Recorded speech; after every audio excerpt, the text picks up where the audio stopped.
My name is Madison, and I just turned 24 today. Instead of celebrating, I'm working a 12-hour shift at Memorial Hospital. The worst birthday text ever just lit up my phone. We sold your car. Family comes first. Be grateful we let you live here rent-free. My heart dropped. That car was mine. Every penny paid from my nursing salary. Then came the second text about my brother's tuition, $5,800. Due this week. They've taken from me before, but this time would be different. I just didn't know how different yet. Before I continue my story, if you're watching this, please drop a comment letting me know where you're from, hit that like button, and subscribe to hear more stories about standing up for yourself when family crosses the line. Growing up in the Sanders household meant one thing: hierarchy. My father, Frank, ruled with iron authority. My mother, Linda, followed his lead without question, and my younger brother, Derek, the golden child who could do no wrong. This dynamic shaped our family for as long as I can remember. I started working at 16, babysitting neighborhood kids and taking weekend shifts at the local grocery store. By 18, I was no longer allowed to freeload. That's when the rent payments began, despite still being in high school.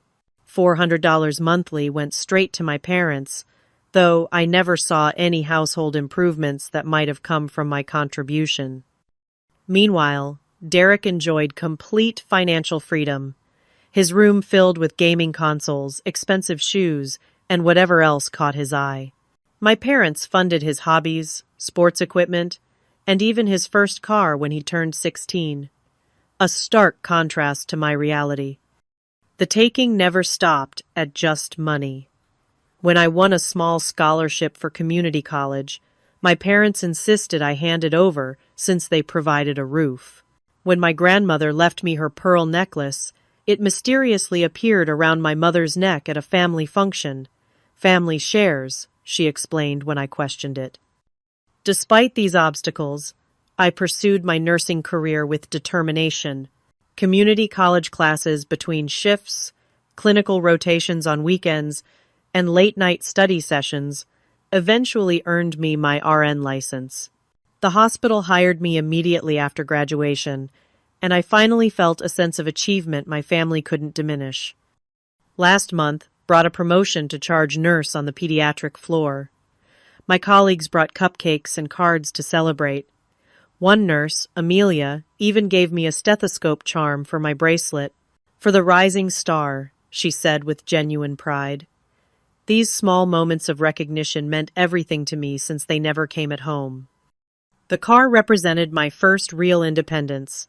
A used Toyota Corolla, nothing fancy but completely mine. I saved for 2 years, researched reliable models, and negotiated the price myself. The day I drove it home, my father scoffed. Could have gotten you a better deal if you'd asked, but I didn't care. The keys in my hand symbolized something he couldn't control. For my birthday this year, I had planned a small celebration after my shift. Nothing extravagant, just dinner with friends at a restaurant downtown. I even splurged on a new dress for the occasion, something I rarely allowed myself. The hospital scheduler had initially assigned me to work, but I didn't mind. My real celebration would come after. Tensions at home had escalated in recent weeks as Derek's college acceptance letters arrived. My parents beamed with pride at each one, showcasing them on the refrigerator like trophies. Your brother is going places, my father announced repeatedly during dinner. The unspoken comparison hung in the air each time. Last Sunday, they held a family dinner to announce Derek had chosen State University, the best business program in the region, my father proclaimed. No one mentioned how this prestigious choice would be funded. Now I understood why. They had been planning to use my resources all along. My mother frequently reminded me how fortunate I was that they still allowed me to live at home despite my full-time job. Most parents would charge much more, she would say. I had looked into apartments, but the housing market in our area made moving out financially challenging, especially with student loans looming over me. I calculated that another year at home would allow me to build enough savings for a security deposit and 6 months of rent. A goal now jeopardized by their latest demand. What my parents never acknowledged was how much I contributed beyond the rent. Groceries often appeared in the refrigerator after my shopping trips. Household repairs happened under my coordination. Bills got paid on time because I set up automatic payments from my account. I functioned more as a provider than a dependent, yet the narrative never changed. As my birthday approached, I received subtle hints that any celebration would be overshadowed by Derek's college preparations. "We need to focus on the important things coming up," my mother said when I mentioned taking a day off. The message was clear. My milestones weren't priority. What I didn't realize was that they weren't just dismissing my birthday. They were actively plotting to use it as the perfect opportunity to blindside me with demands. After all, who would cause family drama on their birthday? They counted on my history of acquiescence, my pattern of putting family harmony above my own needs. The perfect time to strike. The morning of my birthday began like any other. No cards waited at my place at the breakfast table. No birthday wishes came as I prepared for work. I told myself it didn't matter. My worth wasn't determined by their recognition. Still, the complete absence of acknowledgement stung in ways I tried not to examine too closely. The pediatric ward buzzed with the usual controlled chaos that morning. 2 new admissions before 9, a nervous first-time mother with endless questions, and charting that somehow multiplied when I wasn't looking. I threw myself into the work, finding comfort in the structured routine and clear purpose of caring for others. Around noon, Amelia appeared at the nurse's station with a small cupcake, topped with a single candle. "Make a wish," she whispered, keeping the gesture private since she knew I disliked being the center of attention. The small act of kindness nearly brought tears to my eyes. "We're grabbing dinner after shift change if you're still up for it," she reminded me. Casey and Tina already reserved the table at Giovanni's. I nodded, suddenly grateful for these friendships that had developed among hospital corridors and patient rooms. "Wouldn't miss it," I replied, already looking forward to unwinding with people who actually valued my presence. Dr. Reynolds even noticed as he passed by. "Birthday girl? Still working the floor?" "Dedication right there, Sanders. This place is lucky to have you." His casual comment carried more genuine appreciation than I'd heard from my family in years. By 2 in the afternoon, I had almost forgotten the morning's disappointment. Then, my phone vibrated in my pocket during a rare, quiet moment. Thinking it might be birthday wishes from an aunt or cousin, I checked the screen. "Dad, we sold your car. Family comes first. Be grateful we let you live here rent-free." I stared at the message, certain I had misunderstood. My car? The one parked in the driveway this morning when I left for work? The one with my name on the title, purchased entirely with my own money? Before I could process this, a second message appeared. "Dad. Oh, and Derek's starting college next month. You'll cover his first semester. $5,800 due this week." My hands trembled so badly I nearly dropped the phone. A hot wave of disbelief washed over me, followed immediately by a cold rush of anger. They had sold my property without permission, and now expected me to empty my savings for Derek's education. I stepped into the supply closet for privacy and tried calling my father. The call went straight to voicemail. I tried my mother next, who answered on the 4th ring. "Madison, I'm busy right now," she answered, her voice artificially cheerful. I could hear Derek laughing in the background. "Mom, what is Dad talking about? You can't sell my car. The title is in my name." A pause. "Your father handled all that. We needed the money for family expenses, and since you live here for practically nothing, it seemed fair. Plus, You can take the bus to work. Lots of people do. The casual dismissal of my property rights stunned me. That's theft, Mom. You can't legally sell something that isn't yours. Don't be dramatic, she sighed. Your father added his name to the title months ago when he took it in for inspection. You signed the paperwork, remember? I did remember signing something he had thrust at me one morning as I rushed to work. Just registration renewal, he had said. The realization of their deception hit me like a physical blow. And the tuition money? I managed to ask. Well, that's just being fair. We've supported you all these years. Now it's your turn to help your brother. Family helps family. Her tone suggested this was the most reasonable request in the world. I have to go, I said, unable to continue the conversation without saying things I might regret. Patience waiting. As I hung up, a text from Derek appeared. Thanks for helping with tuition, sis. Dad says you're covering first semester. You're the best. The entitlement in his message pushed me over the edge from shock to fury. I typed and deleted several responses before putting my phone away. This couldn't be handled during my shift. Patience deserved my full attention, not the fragmented focus of someone in personal crisis. For the next 6 hours, I functioned on autopilot.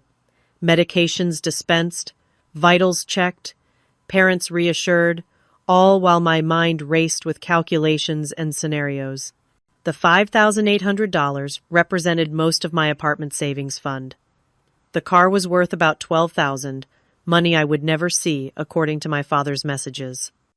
By the time my shift ended, I had received 3 more texts from my father, each one more demanding than the last. Dad, we need the tuition money by Friday. Dad, your mother is stressed about this. Don't make things difficult. Dad, family obligations come before personal wants. We raised you better than this. I canceled dinner with my friends, promising to reschedule. This situation required immediate handling, and I needed all my energy for the confrontation ahead. The irony wasn't lost on me. Another birthday celebration sacrificed to family drama. The bus ride home took 45 minutes compared to my usual 15-minute drive. Each stop gave me more time to strengthen my resolve. This would end tonight, one way or another. When I walked through the front door, the smell of pot roast filled the house. My mother's go-to meal for family celebrations or difficult conversations. The table was set with the good dishes, another warning sign. There she is, my father called from his recliner, not bothering to look away from the television. Birthday girl finally home. Dinner's almost ready. I set my bag down carefully. Where's my car? Sold it this morning. Guy gave us cash. He finally turned to look at me, his expression challenging. Good timing, too, with Derek's tuition coming due. You had no right, I said, keeping my voice steady. That was my property. My mother emerged from the kitchen, wiping her hands on a towel. Let's not start the evening with arguments. I made your favorite dessert. Chocolate cake doesn't fix theft, Mom. Derek bounded down the stairs, oblivious to the tension. Hey, tuition fairy, he joked, punching my arm lightly. Dad says you're covering first semester. Awesome timing since I just ordered my new laptop for school. The casual entitlement in his voice made something snap inside me. Years of accommodating, accepting, and adjusting to their demands crystallized into a single moment of clarity. This would not happen again. Dinner's ready, my mother announced, gesturing toward the dining room. Let's all sit down like a proper family. The meal began with strained small talk. Weather, hospital gossip, Derek's dormitory assignment. No mention of my birthday, the car, or the tuition demand. I picked at my food, waiting.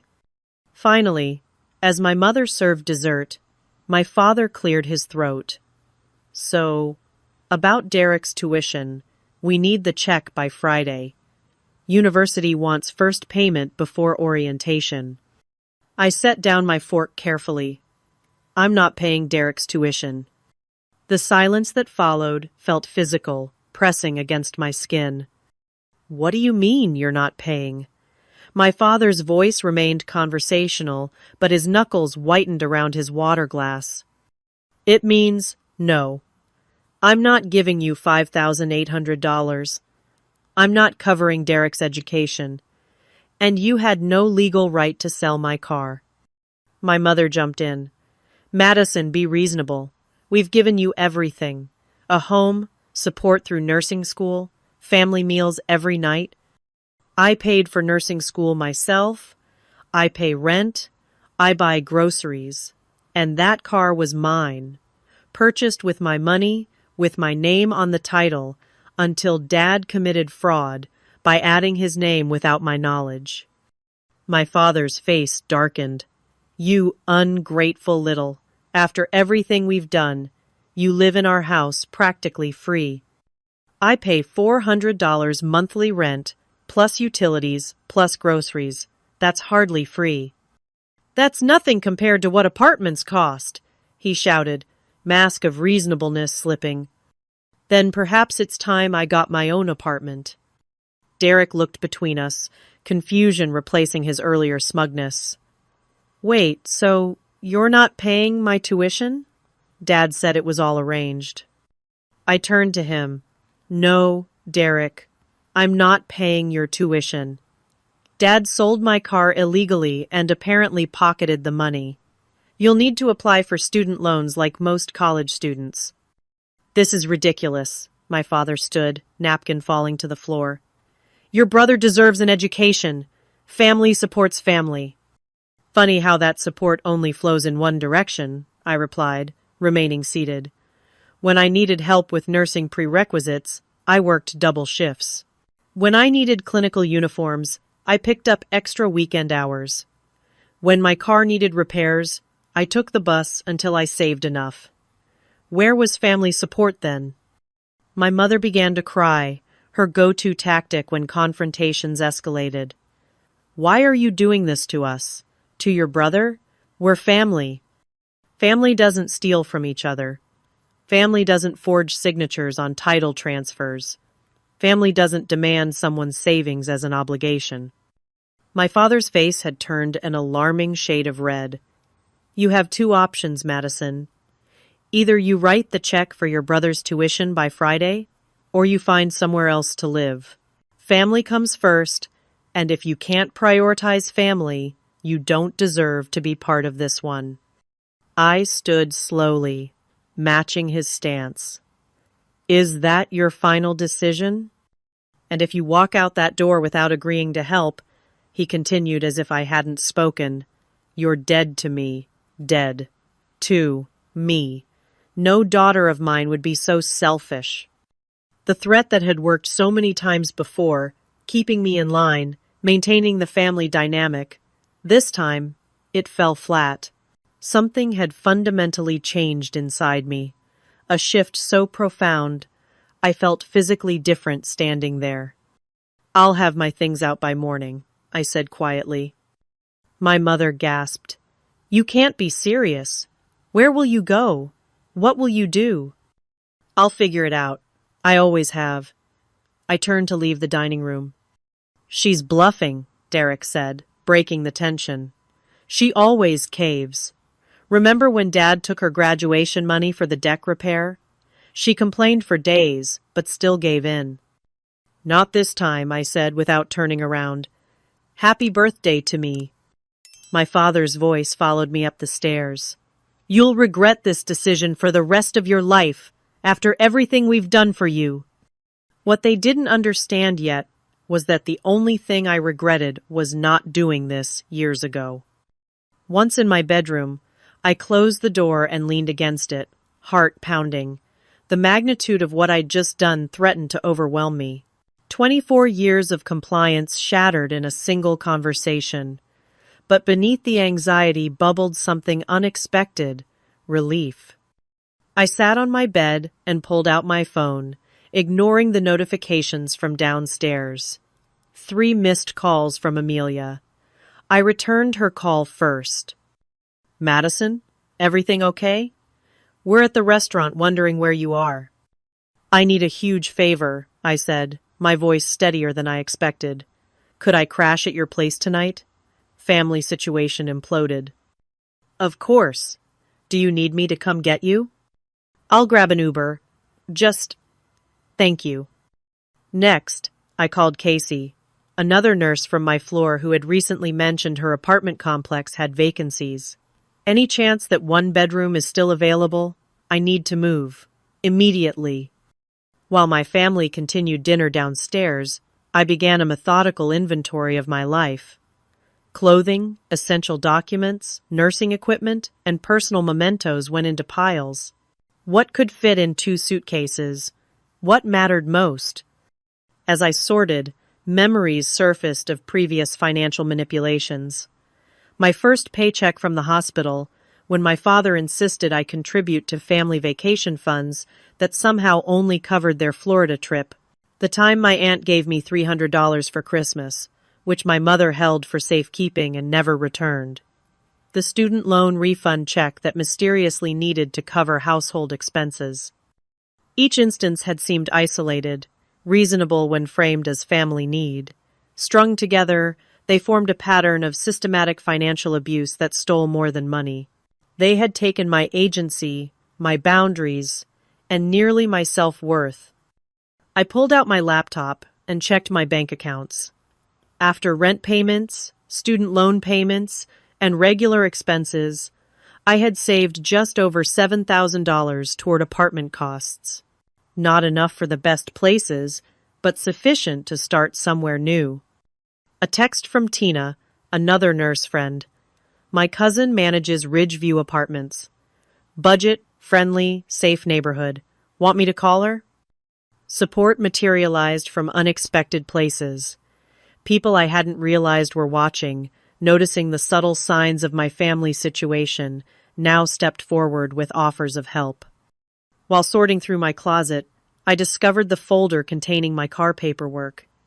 The original title showed only my name, but attached was a new registration with my father's signature forged alongside mine. Methodically, I photographed every document, every receipt, every proof of purchase and ownership. In my desk drawer, I found years of rent receipts, handwritten by my father, $400 monthly since I was 18. Nearly $25,000 paid to my parents over 6 years. I had insisted on receipts for tax purposes, a fiction they accepted without question. Now those scraps of paper provided a record of my contributions.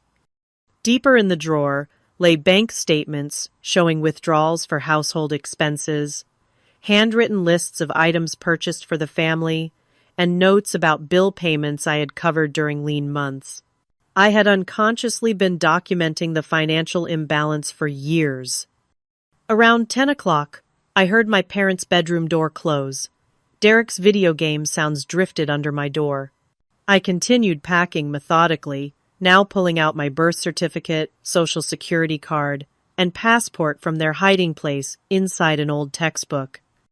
My nursing degrees and certifications went into a protective folder.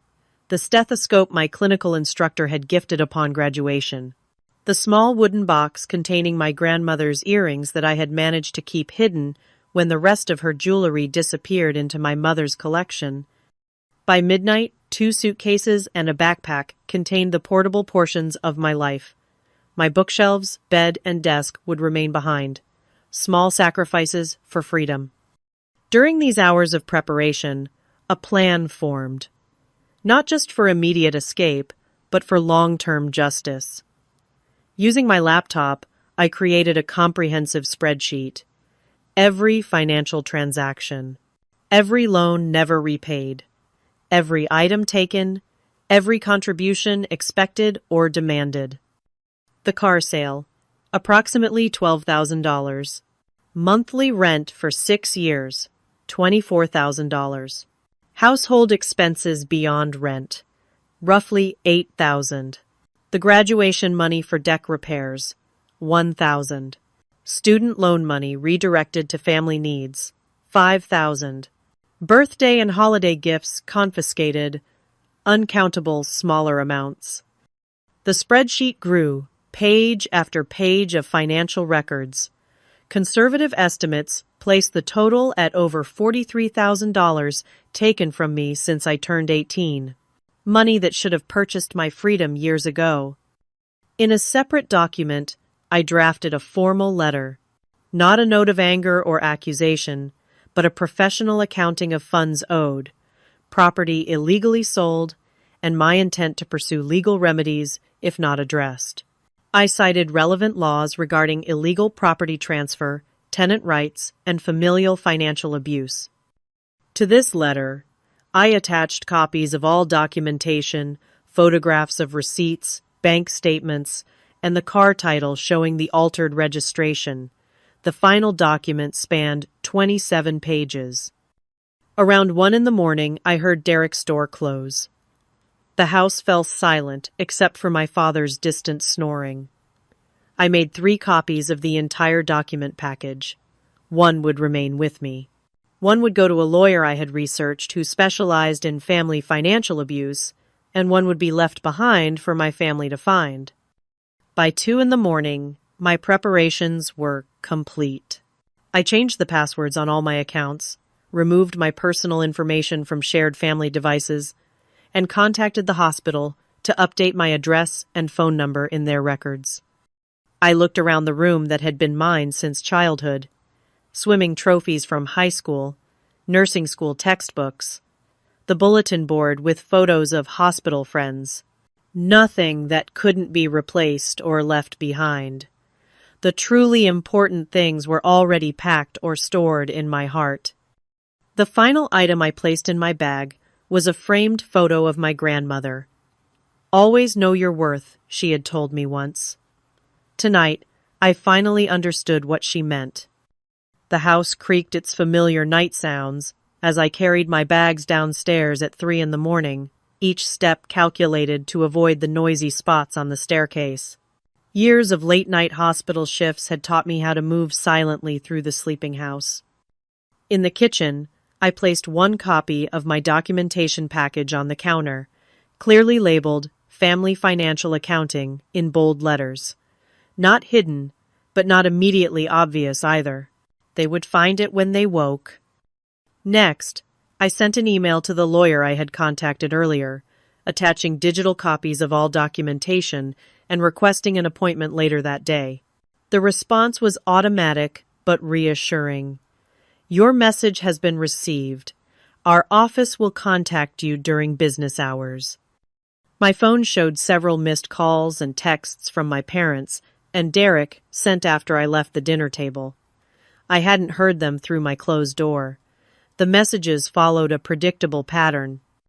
"Dad, you're being ridiculous. Come downstairs and apologize." "Mom, please don't upset your father more. Just come talk to us." "Derek, way to ruin my college plans, sis. Selfish much?" Each message reinforced my decision.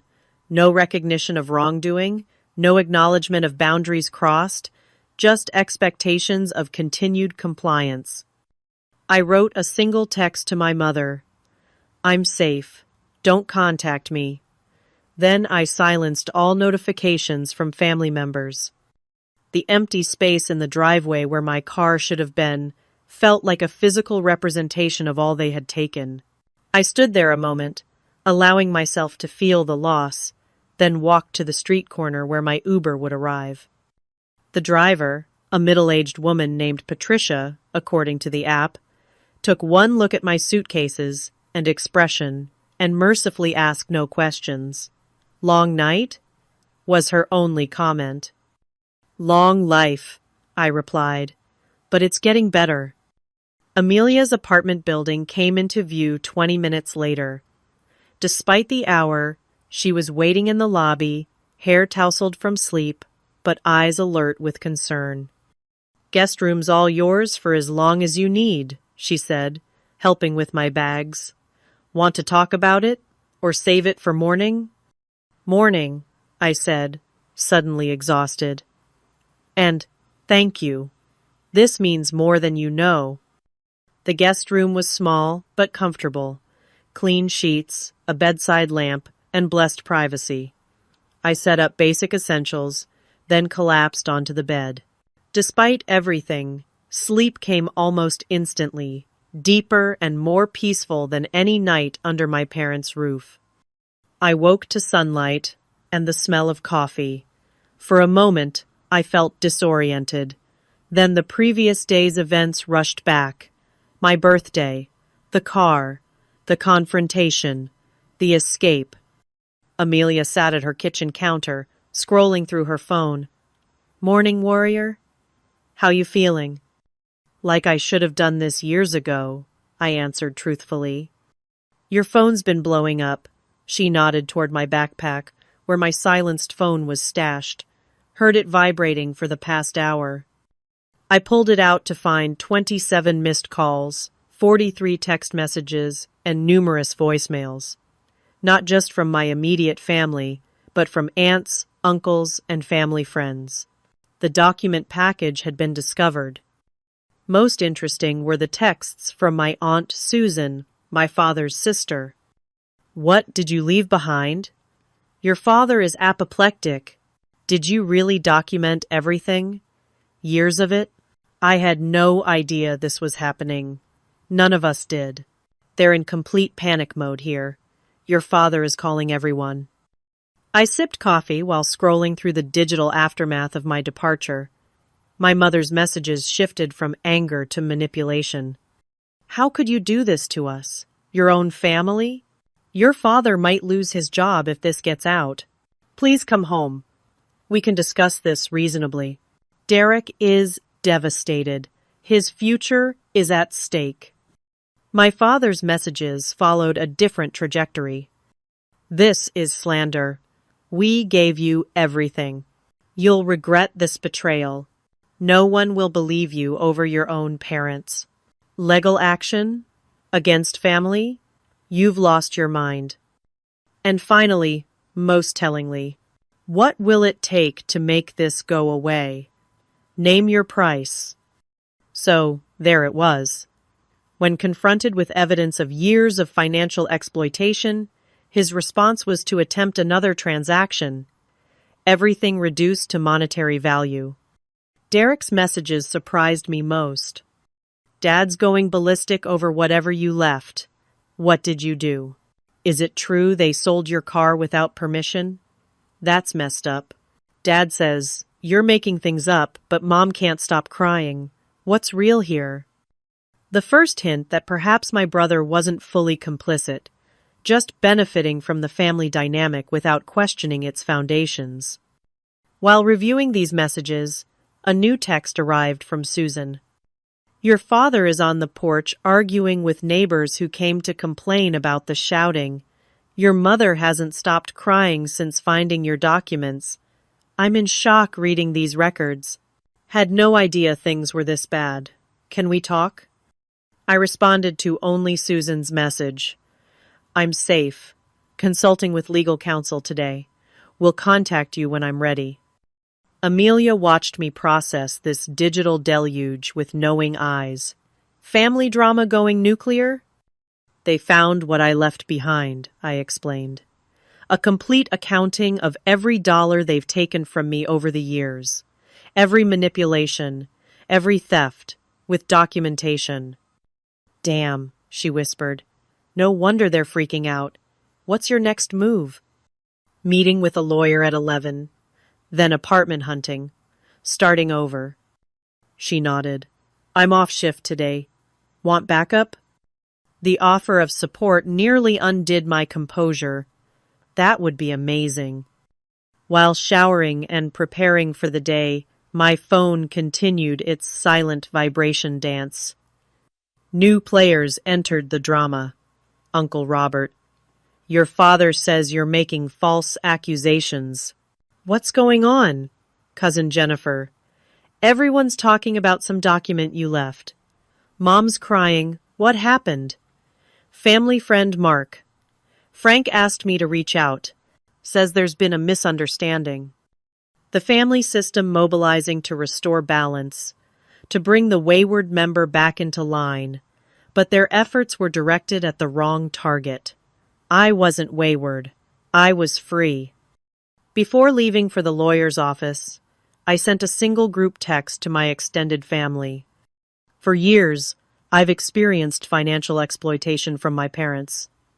Yesterday, they sold my car without permission and demanded I pay Derek's college tuition. I've left comprehensive documentation of all financial abuse with legal counsel.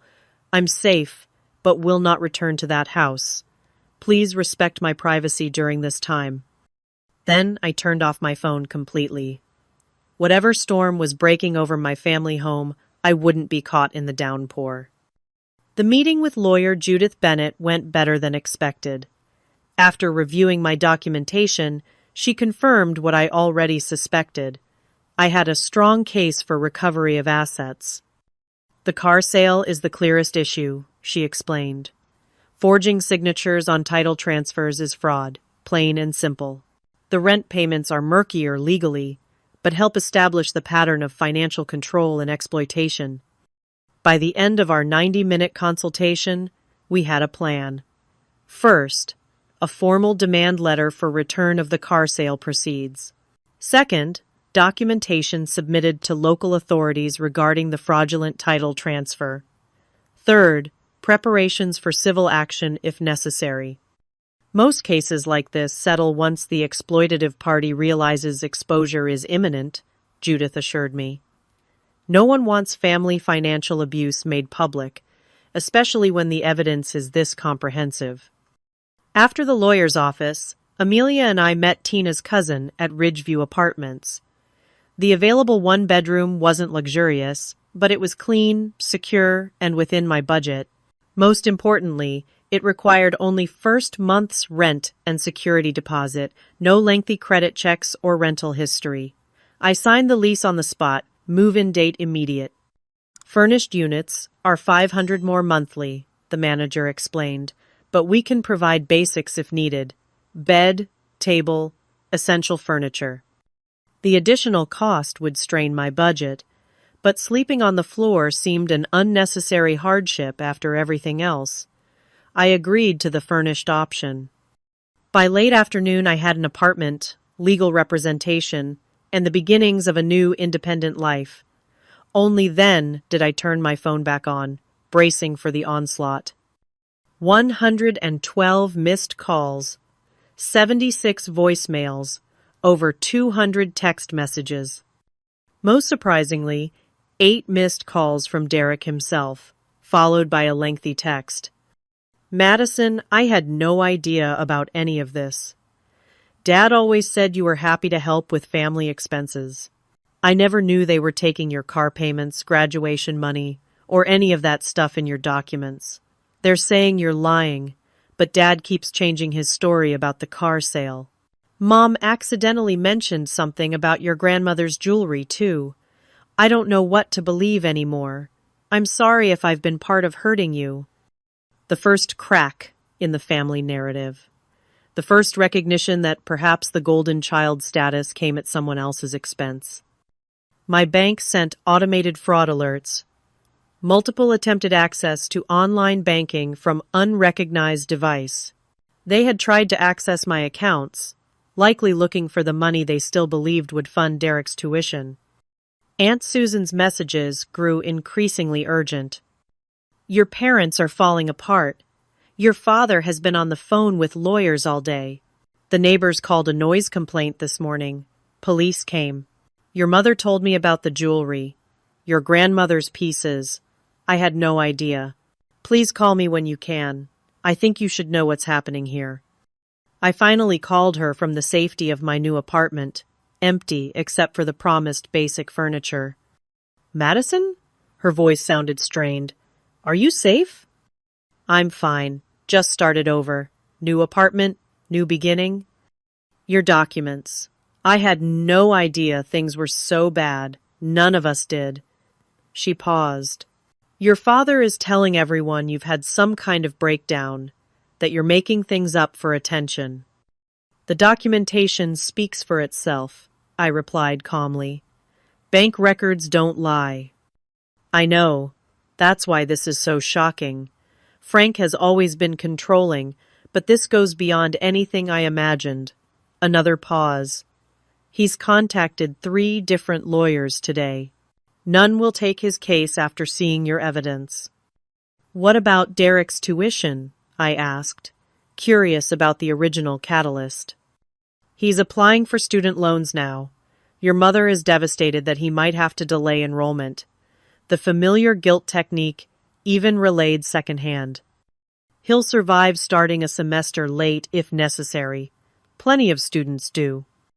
Your father, she hesitated. He tried to list your car as stolen this morning. The police officer asked for the title, and when your father showed the altered document, the officer recognized the forgery immediately. There's talk of potential charges. The consequences unfolding faster than even I had anticipated. That wasn't my intention. I know, honey, but actions have consequences. Even Frank's ding. Her voice softened. Your grandmother would be proud of you. She always worried Frank was too controlling with money. The conversation continued, filling in details of the family meltdown occurring across town. My father alternating between rage and panic. My mother cycling through tears and recriminations. Derek increasingly withdrawn as he processed the family's true dynamics. After hanging up, I sat in my nearly empty apartment, surrounded by suitcases and basic rental furniture. Everything I owned in the world fit in this small space. Yet, somehow, I had never felt richer. Amelia texted, "Dinner at my place tonight. The whole floor crew is coming. No birthday should pass without celebration." That evening, surrounded by colleagues who had become friends, I experienced a birthday celebration untainted by family manipulation. Small gifts appeared. A plant for my new apartment. Gift cards for household essentials. A framed nursing license to replace the one left behind.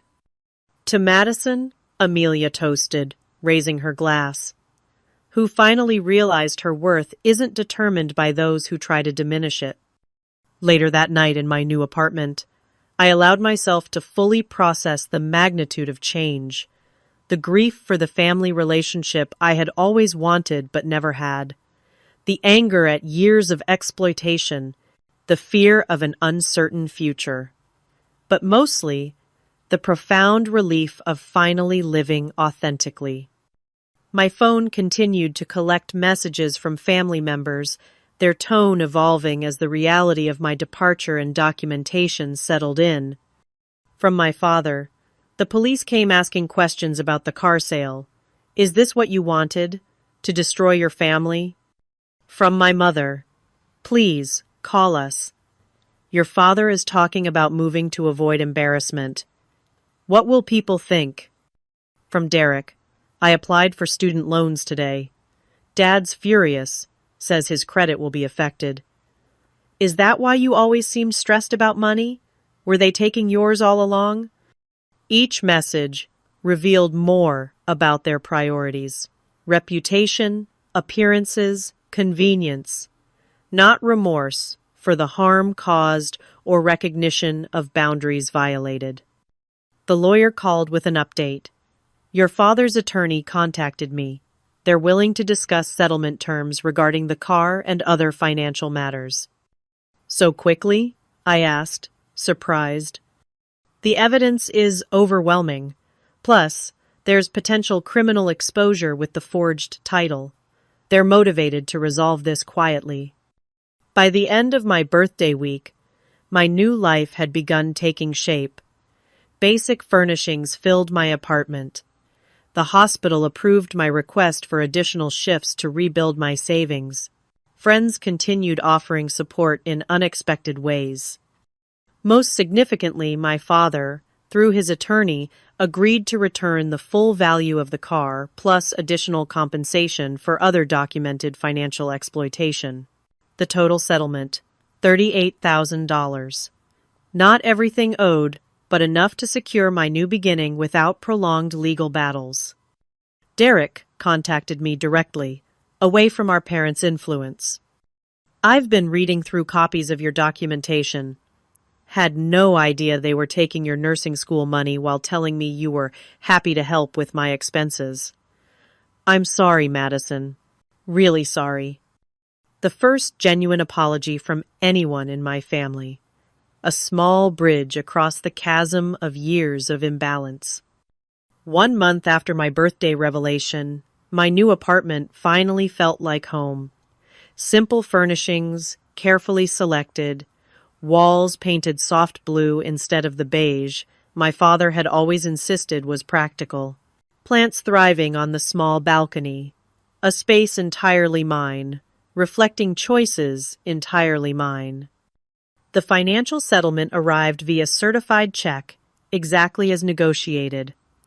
No personal note accompanied it, just legal documentation of funds transferred to resolve all claims. Business concluded.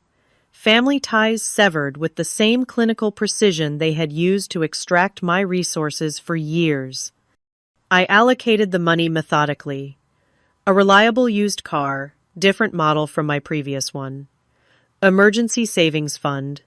Student loan payments. Small investments for future security. Each transaction a declaration of independence. Each decision made solely for my benefit. Derek enrolled in community college instead of state university, taking prerequisites while waiting for student loan approval for the larger institution. Actually saving money this way, he texted. Might work through associate's degree here first. Makes more sense financially. His financial awakening continued evolving through regular texts and occasional phone calls, always when our parents weren't around. Dad tried to borrow from my savings account yesterday. Caught him with my online banking open on his computer. Finally understanding what you went through. My mother attempted reconciliation through intermediaries, first Aunt Susan, then family friends, each carrying messages of maternal concern without actual acknowledgement of wrongdoing. She misses you, they reported. The house feels empty without you. I maintained polite but firm boundaries.